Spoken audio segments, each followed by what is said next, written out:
Oh my gosh, Jenny. Aku tak sangka kita berjaya menjadi K-pop idol. Dan kita ada anak. Comelnya anak mami. Lulu.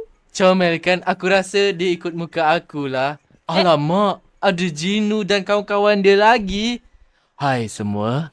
Nampaknya studio kamu nampak menarik. Tapi ada sesuatu yang aku perlu lakukan. Apa yang kamu nak buat? Bayi kamu comel ya? Aku pinjam, okey? Nak pinjam yang ini. Oi, tunggu. Alamak, bila masa ada portal kat sini. Alamak, Hai! mereka menghilangkan diri lah, Jenny. Mari kita cari mereka. Anak-anak kita. Ya, betul tu. Mari kita kejar mereka. Let's go. Oh my gosh, kita dalam nether.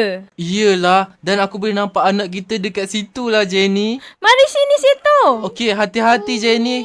Aku dah nampak dah mereka dekat situ. Oh, dia tangkap anak kita. Okey, hati-hati melompat. Jangan sampai jatuh. Tunggu, Mami datang. Tunggu.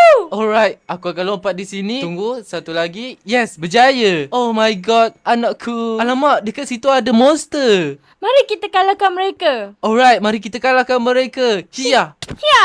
Ya, ambil ni. Rasakan. Ya. Oh, nasib baik semuanya dah habis. Oh my god, masih belum tamat. Hai semua, mencari anak kamu ke? Roh anak kamu ni akan aku berikan kepada Gima. Yes, aku akan berikan kepada Gima. Jangan harap kamu boleh ambil anak aku. Ya, betul tu. Sekarang rasakan serangan tarian. Mali soda pop, mali soda pop. Hiya! Oh my god, terbakar lagi. Tak guna seto. Sekarang kamu rasakan ni. Ya. Jauh.